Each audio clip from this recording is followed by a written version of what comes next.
Meerpet murder కేసుకు సంబంధించి మాధవి తల్లిదండ్రులు ఎట్టకేలకు నోరు విప్పారు. తన కూతురు ఫోన్ చేస్తే లిఫ్ట్ చేయకపోవడంతో అనుమానం వచ్చి ప్రశ్నిస్తే అక్కడ తన గురుమూర్తి తల్లిదండ్రులు కావచ్చు, వారి కుటుంబ సభ్యులు కావచ్చు, వారిపై తిరగబోయారు అంటూ కూడా మాధవి తల్లి చెప్పిన పరిస్థితి. మొత్తంగా మీర్పేట్ మర్డర్ కేసుకు సంబంధించి మాధవి తల్లిదండ్రులు అయితే నోరు విప్పారు. గొడవలో మాధవిని కొట్టానంటూ కూడా గురుమూర్తి చెప్పాడు. స్పృహ కోల్పోయిందని పలు రకాలుగా వారికి చెప్పడం జరిగింది. దీనికి అంతటికీ అనుమానం వచ్చిన తల్లిదండ్రులు అయితే గట్టిగా ప్రశ్నించినప్పుడు కూడా గురుమూర్తి ఏ విధంగా కూడా సమాధానం చెప్పని పరిస్థితి. అయితే మొత్తంగా దీనికి సంబంధించి గురుమూర్తి ఏమని హత్య చేశాడు అంటూ కూడా వాళ్ళకి అనుమానం వచ్చిన పరిస్థితి అయితే మాధవి తల్లిదండ్రులు చెప్పిన పరిస్థితి.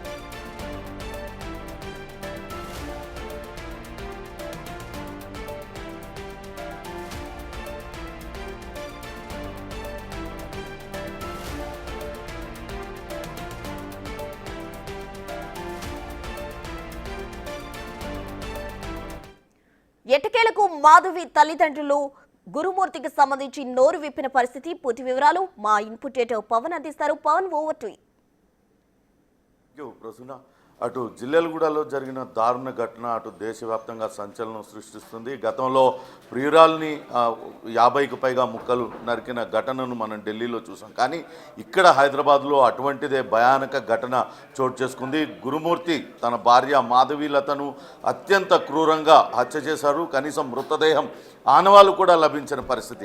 గడిచిన వారం రోజులుగా పోలీసులను ముప్పతిప్పలు పెడుతున్నాడు గురుమూర్తి. ఎటువంటి ఆధారాలు కూడా లభ్యం కాని పరిస్థితి.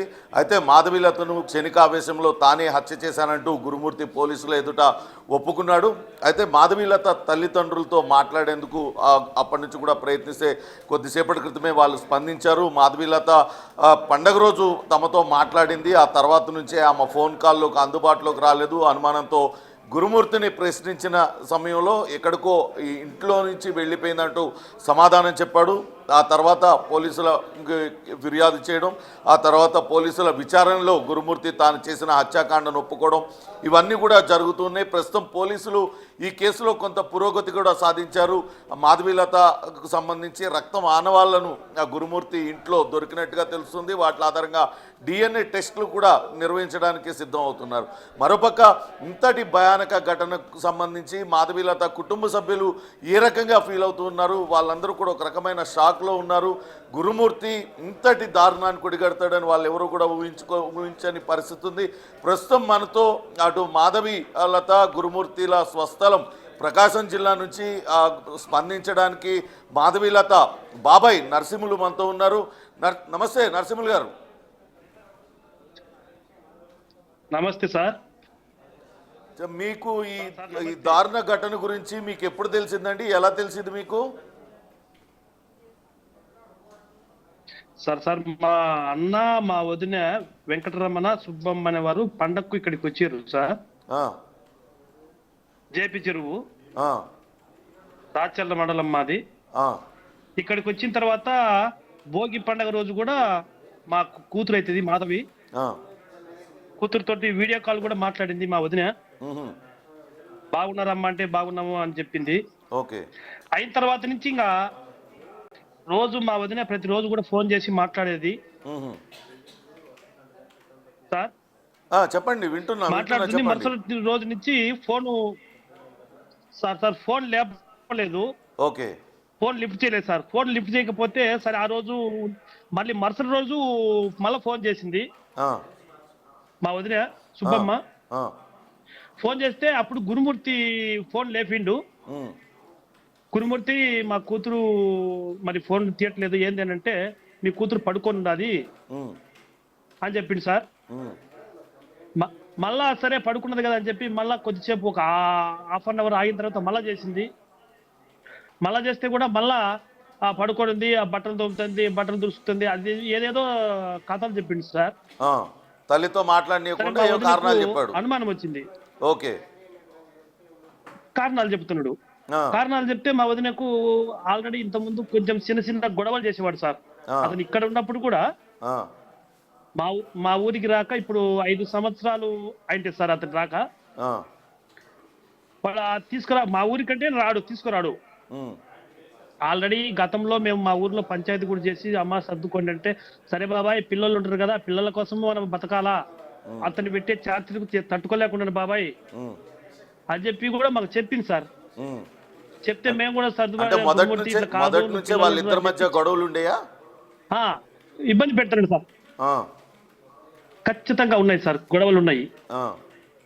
ఉంటే మేము చెప్తుంటే సర్దుకొని పోతే, అమ్మాయి చదువుకున్న అమ్మాయి సార్, చదువుకున్న అమ్మాయి కాబట్టి బాబాయ్ పిల్లలు ఉండరు, మనం జాగ్రత్తగా సరే సర్దుకుంటలే మీరు ఏమనొద్దు అని కూడా అంటే, సర్లేమ్మా నువ్వు సర్దుకొని పోతుంటే మాకేముందిలే అని చెప్పి మేము సర్దుకున్నాం సార్. మేము కూడా ఏమనలే అతన్ని.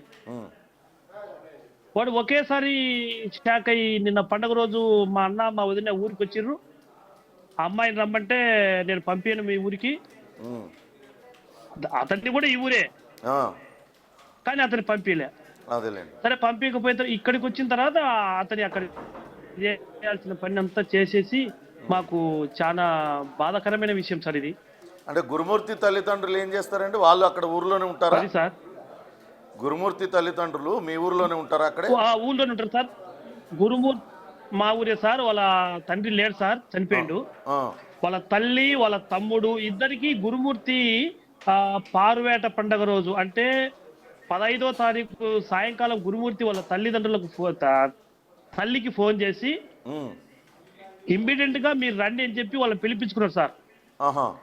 అంటే అప్పటికే అతని చేయాల్సింది ఏదో చేసేసిన అమ్మాయిని, ఆ ఇల్లు అది మొత్తం క్లీన్ చేయడానికి అని చెప్పి వాళ్ళ అమ్మను వాళ్ళ తమ్ముడిని పిలిపించుకున్నారు సార్.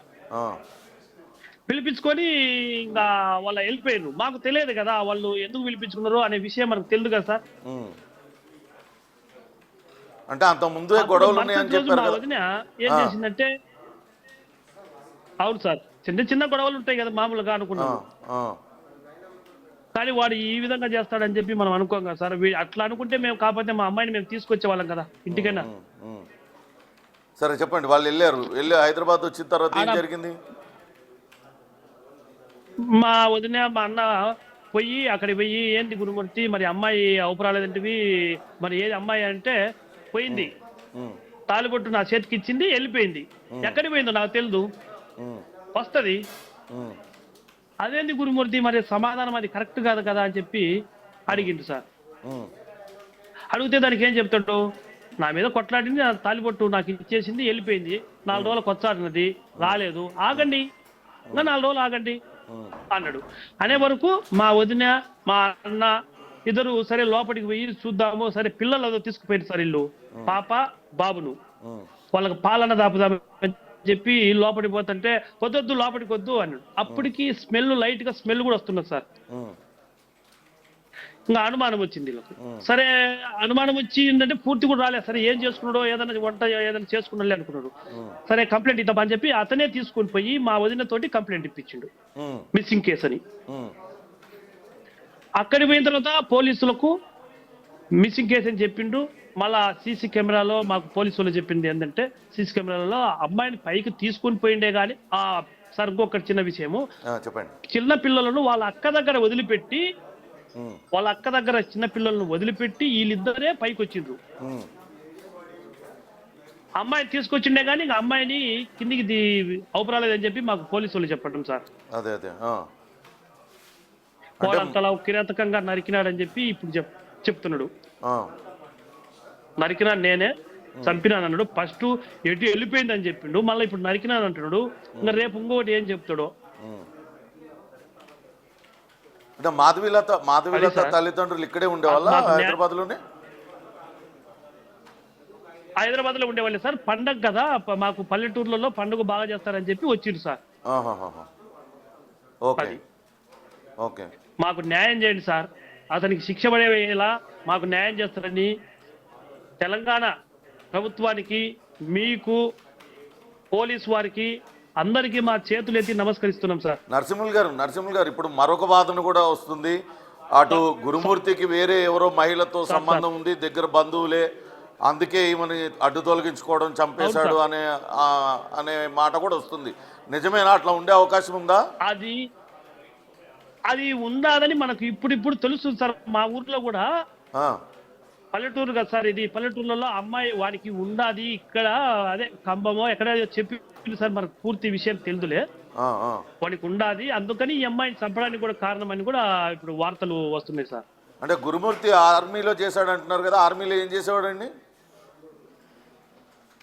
ఆర్మీలో మామూలుగా సుబేదార్ కూడా కాదు సార్ అతని, నాకు ఐడియా లేలే ఆర్మీ అంటే మనకు. ఎన్ని సంవత్సరాలు చేశాడు? సరే జవాన్ గా చేస్తుంటాడు, ఆర్మీలో ఎన్ని సంవత్సరాలు చేశాడు? జవాన్ సార్ 15 సంవత్సరాలు సార్. అచ్చా, ఆ తర్వాత ఇక్కడ సెక్యూరిటీ గార్డ్ గా పనిచేస్తున్నాడు. రిటైర్మెంట్ వచ్చిండు, ఇక్కడికి వచ్చి ఇంకా ఇక్కడ ఫ్యామిలీ అక్కడే పెట్టి మళ్ళీ వేరే ప్రైవేట్ కంపెనీలో ఏదో చేస్తుండు సెక్యూరిటీగా. అది చాలా కిరాతకం సార్. అసలు వాడికి అసలు చేతులు ఎట్లా ఆడినాయి అనేది కూడా మాకు అసలు ఆ ఘటన అనుకుంటే మాకు చేత కావట్లేదు సార్. అసలు చెప్పడానికి కూడా మాకు రావట్లేదు అసలు. అంటే ఊర్లో చెప్పలేకనే మేము తడబడిపోతున్నాం ఇప్పుడు. ఊర్లో ఏమనుకుంటున్నారు? అంత ముందు ఊర్లో గురుమూర్తి ఇట్లాంటి ఏమైనా గొడవలు పట్టం కానీ అట్లా ఉండేవాడా సార్? ఊర్లో గొడవలు అయితే చేయడు సార్. మళ్ళీ అమ్మాయి విషయంలోనే గొడవలు, కానీ ఊర్లో అందరి మీద కొట్లాడింది అయితే ఏం లేదు. కాకపోతే మేము అమ్మాయి ఆ అబ్బాయికి సమస్యలు ఉంటే మేము పోయి సమస్యలు 2 సార్లు కూర్చోబెట్టి, నాయన ఇట్లా చేసుకోండి, పిల్లలు ఉండరు, జాగ్రత్త అని చెప్తే సరే మేము చెప్పినప్పుడు అట్లా ఉంటాడు. మళ్ళా వానికి ఏం ఆలోచన ఉందో ఏమనుకుంటాడో అమ్మాయిని టార్చర్ పెట్టడం, కొట్టడం.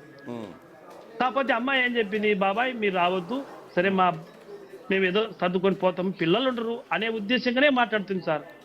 అంటే చాలా సంవత్సరాలుగా జరుగుతూనే ఉంది వాళ్ళిద్దరికి, ఒకే బజారు దగ్గరలో జరుగుతుంది సార్. ఓకే, అది ఓకే అండి. ఇప్పుడు మీరు మీ డిమాండ్ ఏంటంటే సార్ మీరు చాలా ఆ పిల్లలకు చెప్పండి, ఆ పిల్లలకు న్యాయం చేయాలి సార్. చనిపోయిన తల్లి ఏమనేదంటే, నా పిల్లలు పోతారు, నేను ఏదన్నా చేసుకున్నా, ఒకవేళ అతన్ని నన్ను చేసినా నేను ఇబ్బంది పడతా, మీరేమన్నా అన్నా కూడా ఏదైనా జరుగుతుందేమో అన్నట్టు పిల్లలను కొంచెం ప్రయోజకులు చేయాలా అన్న ఉద్దేశంగా ఆ అమ్మాయి కూడా బాగా ఉండదు సార్. అందుకని పిల్లలకు న్యాయం చేయండి, వానికి పింఛన్ రాకూడదు, ఆ పింఛన్ కూడా పిల్లలకు వచ్చేటట్టు, వానికి ఉన్నటువంటి ఆస్తులు అన్ని కూడా చిన్న పిల్లలు కాబట్టి పిల్లలకు రాసిస్తే మీరు మాకు న్యాయం చేసినట్టు సార్. గురుమూర్తి తల్లితో మీరు మాట్లాడే ప్రయత్నం చేశారా? వాళ్ళు ఏమంటున్నారు గురుమూర్తి సైడ్ కుటుంబ సభ్యులు? గురుమూర్తి తల్లితో కానీ మామూలు ఫోన్ లో కూడా ఏం మాట్లాడలేదా? వాళ్ళు ఏమంటున్నారు? ఇప్పుడు మాట్లాడలేదు సార్, మేమైతే మాట్లాడలేదు. వాళ్ళ అమ్మ కూడా కొంచెం ఎక్కువ మాట్లాడతారు సార్. ఆమె జోలి ఎవరు మా బజార్కు ఆ ఏరియాలో గయ్యాలి గంప అది సార్. వాళ్ళ అన్నల దమ్ముళ్ళు కూడా అందరినీ కనుక్కోండి సార్. అన్నల దమ్ముళ్ళు మిగతా 2 ఉంటారు కదా, ఒకడు గిద్దలూళ్ళు ఉంటాడు, వాడు కూడా రౌడీతనంగా తిరుగుతాడు. అది సార్ వాళ్ళ హిస్టరీ. అంటే గురుమూర్తి వాళ్ళ చెల్లెలు ఇక్కడ హైదరాబాద్ నన్ను ఏం చేస్తారు అనేది ఫస్ట్ నుంచి సార్. అంటే ఆమెకు భయమే ఉండేది, మాధవిలతకి నన్ను ఏదో ఒకటి చేస్తాడని భయం ఉండేదా? చెల్లెలు ఫస్ట్ నుంచి ఖచ్చితంగా ఉన్నది సార్. వాళ్ళ అక్క సార్, అబ్బాయికి అక్క అవుతుంది, చెల్లెలు కాదు. ఓకే, అక్క. అవును సార్. అసలు ఎలాంటి వాడు గురుమూర్తి అనేవాడు? న్యాయం చేయాలి సార్ మా పిల్లలకు. వాడు ఎటువంటి వాడు అంటే ఫస్ట్ లో బాగున్నాడు సార్, మంచి వ్యక్తి అంటే మేము ఇచ్చి కూడా మాట్లాడుకొని మాకు ఊరు కదా పిల్లోడు మంచోడు అనే ఉద్దేశంగా ఇచ్చినాము. వాడు పెళ్ళి అయిన తర్వాత నుంచి ఇంకా 13 సంవత్సరాలు అయింది సార్. పెళ్ళైన ఒక 2-3 సంవత్సరాల నుంచే కొంచెం వాని బిహేవియర్ ఒక రకంగా ఉండేది. అది సార్. అంటే మీరు ఎప్పుడు నచ్చ చెప్పేందుకు ప్రయత్నించలేదా మరి?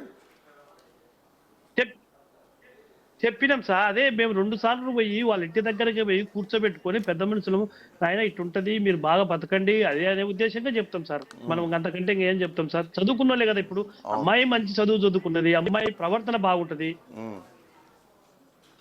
వాడు అమ్మాయిని రకరకాలుగా చేసి చెప్పి, అసలు వాస్తవంగా చెప్పాలంటే సార్ మేము మా కాడ స్టామినా లేక మాట్లాడుతున్నాం సార్. ఉన్న వాస్తవం చెప్పాలంటే ఎంతో బాధతో మాట్లాడుతున్నాం. మాకు అసలు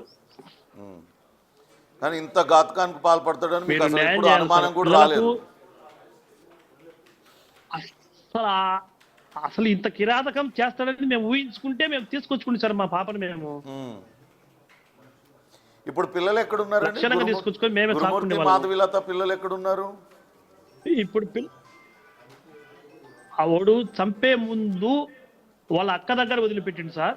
ఆ, చంపిన తర్వాత మా అన్న మా వదిన పోయిర్రు కదా అక్కడికి. పోయిన తర్వాత మా అన్న మా వదిన తీసుకొచ్చి మా అన్న మా వదిన దగ్గర ఉన్నారు సార్ ఇప్పుడు ప్రెజెంట్. ఓకే. మీ అన్న వదినలతో మాట్లాడారా మీరు? వాళ్ళు అక్కడికి వెళ్ళారా? మాకు గురుమూర్తి, న్యాయం మాధవిలత ఉంటున్న ఇంటి దగ్గరికి వెళ్ళారా వీళ్ళు? పోయి ఆ, అక్కడ ఎట్లుందంటే ఇంట్లో పరిస్థితి పోయింది ఎలా సార్. ఉందంటే? పోయి అడిగింది కదా సార్ ఫస్ట్. అదే ఇంట్లోకి స్మెల్ వెళ్ళుంటారు రావడము. కదా, ఇంట్లోకి వెళ్ళుంటారు కదా, ఇంట్లో ఎలాంటి పరిస్థితి ఉందంట మీతో అవును ఏమన్నా సార్. చెప్పారా? చెప్పింది సార్, మాట్లాడినాము. అదే వెళ్ళిపోయినది నా మీద తాలిబొట్టి ఇసిరేసి వెళ్ళిపోయింది అని చెప్పిండు. ఉమ్, ఫస్ట్ చెప్పడం అదే కదా సార్. మా అన్న మా వదిన పోయి అడిగినప్పుడు ఉమ్, మీ కూతురు మా కూతురు ఎటుపోయింది అని చెప్పి అడిగితే ఉమ్, వస్తాదని ఫస్ట్ చెప్పిండు కదా సార్. ఊర్లో ఉన్నప్పుడు చెప్పిండు కదా. ఉమ్, మళ్ళీ అక్కడ పోయినాక అడిగితే వెళ్ళిపోయింది, వస్తుంది, 4 రోజులు ఆగండి ఉమ్, అని అన్నాడు. మళ్ళీ ఏం చెప్పిండు, సరే నా మిస్సింగ్ అయిపోయింది కదా, మనం పోయి స్టేషన్ పోయి కంప్లైంట్ ఇద్దాబ్బా, నేను మాధవి లేకపోతే నేను బతకలేను, మంచి అమ్మాయి నాకు అసలు అది ఇది అని చెప్పి వాళ్ళను మా అన్నను మా వదినకు మాయమాటలు చెప్పి మా వదినతో కేసు పెట్టించిండు. ఉమ్, మిస్సింగ్ కేసు పెట్టించిండు.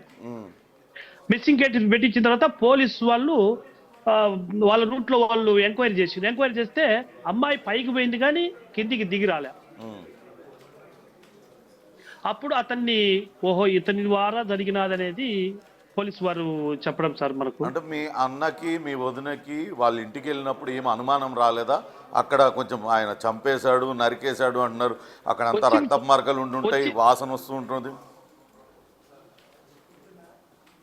వాసన ఒకటే కానీ సార్, రక్తం మరకలు వీళ్ళు ఎంత ఐడియా అంటే వెళ్ళిపోయినదని చెప్తాడు కదా సార్. కొంచెం వీళ్ళు పూర్తి గమనించలే, ఉమ్, ఉమ్. ఓకే, అనుమానం వచ్చింది అంతే. ఓకే. మళ్ళా వస్తాడని చెప్తుండే ఆ, అది sir. Okay, okay. Thank you Narasimhulu గారు. మాకు న్యాయం చేయండి సార్. ఓకే. Okay okay.